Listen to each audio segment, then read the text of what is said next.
Hello friends, my name is Samita. आज हम लोग इनऑर्गेनिक के most important topic Wade's rule के बारे में डिस्कस करेंगे। हम लोग सबसे पहले लेते हैं कंटेंट में introduction, basic concept, general method, structure of boranes, carboranes and application. Introduction में देखेंगे यह rule polyhedral skeleton electron pair theory and Mingo rule के नाम से भी जाना जाता है। इसको सबसे पहले मेटल कार्बोनिल के लिए दिया गया था, फिर उसके बाद केवेड ने इसे बोरेंस के लिए दिया, फिर मिंगो ने इस रूल को एक्सटेंड करते हुए ट्रांजिशन मेटल कार्बोनिल के लिए बताया। अब देखेंगे हम basic concept of Wade's rule borane cluster के स्ट्रक्चर को समझने में मदद करता है। इसमें यह देखा जाता है कि कुल कितनी स्केलेटन इलेक्ट्रॉन पेयर बंधन बनाने के लिए अवेलेबल है। इसकी सहायता से वेरियस क्लस्टर की स्ट्रक्चर को समझना आसान हो जाता है।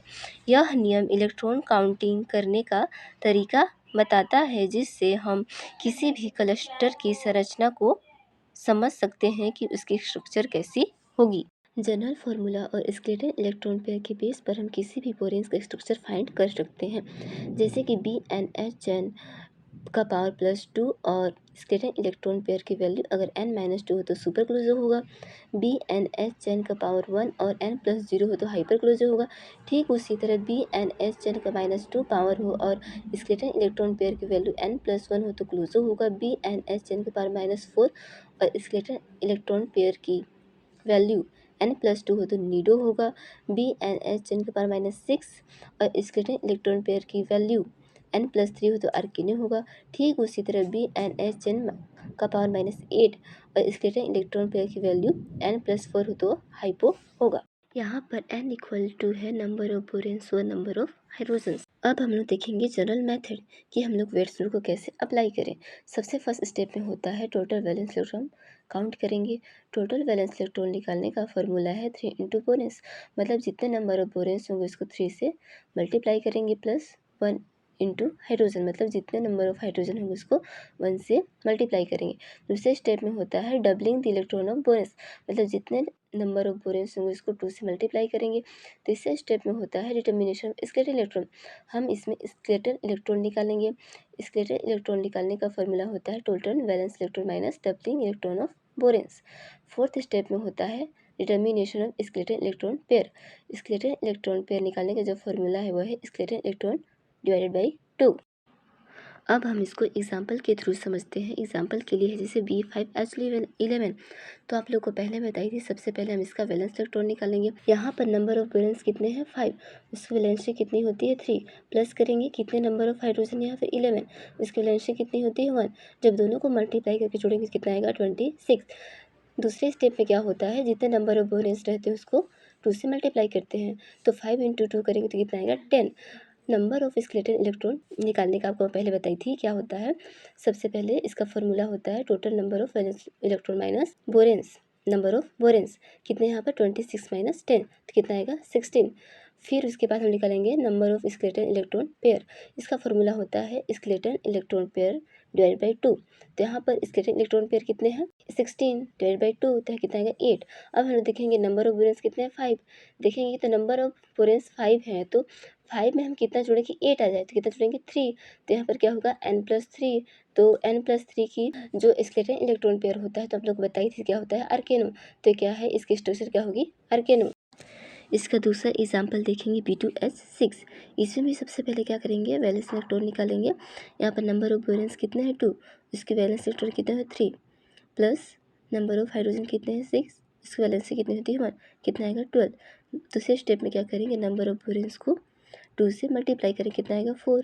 नंबर ऑफ स्केलेटन इलेक्ट्रॉन निकालने के लिए क्या करते हैं वैलेंस इलेक्ट्रॉन और नंबर ऑफ वैलेंस को माइनस करते हैं, तो नंबर ऑफ वैलेंस इलेक्ट्रॉन कितना है 12 और नंबर ऑफ बोरेंस कितने हैं 4, कितना आएगा 8।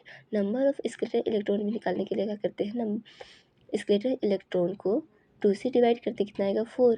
यहाँ पर नंबर ऑफ बोरेंस कितना है 2, तो हम देखेंगे नंबर ऑफ बोरेंस 2 में कितना जोड़े कितना आ जाए 4, तो कितना जोड़ेंगे 2, तो n+2 आया। तो सबसे पहले आपको बताई थी जब किसी भी स्केलेटन इलेक्ट्रॉन पेयर की वैल्यू n+2 आती है तो क्या होता है वह नीडो, तो इसका स्ट्रक्चर क्या होगा नीडो। अब हम लोग देखेंगे स्ट्रक्चर ऑफ बोरेंस। इसमें एग्जांपल देखते हैं B2H6 का। यहाँ हम देखेंगे जितने नंबर ऑफ बोरेंस होंगे उतने नंबर ऑफ हाइड्रोजन होंगे लेंगे। क्या है यहाँ पर कितना है, नंबर ऑफ बोरेन्स कितना है 2, तो नंबर ऑफ हाइड्रोजन कितने लेंगे 2, जो हाइड्रोजन बचता है उसको पावर में लेते हैं तो क्या होगा B2H2 का पावर -4। तो सबसे पहले आपको जनरल फॉर्मूला में क्या बताई थी, BnHn -4 होता है क्या, तो निडो होता है।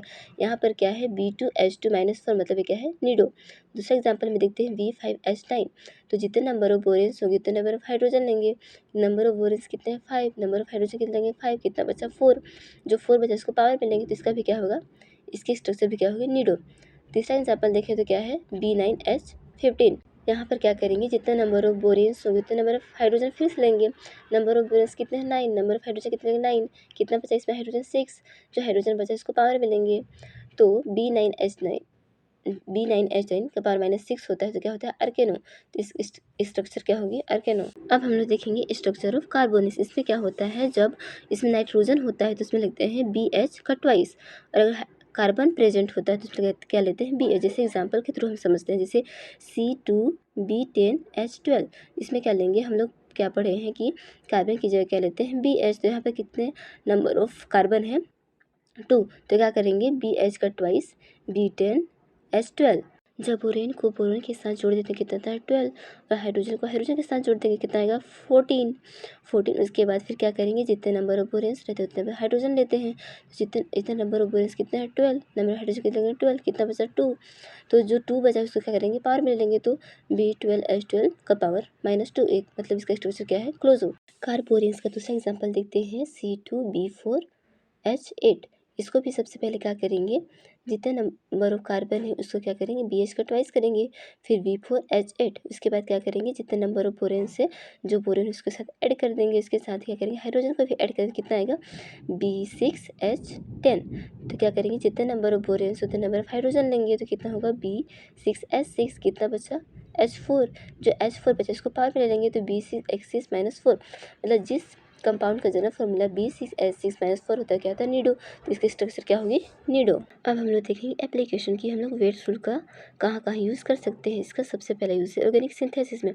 किसी भी बाईसाइक्लिक एक पॉलीसाइक्लिक कंपाउंड को प्रेडिक्ट करने के लिए हम यूज़ करते हैं। दूसरा स्टोरियोकेमिस्ट्री, किसी भी कंपाउंड की स्टोरियोकेमिस्ट्री पता लगाने के लिए वेट्स रूल का यूज़ किया जाता है। इसके साथ ही फार्मास्यूटिकल्स एंड मटेरियल साइंस में भी इसका यूज़ किया जाता है। Thank you.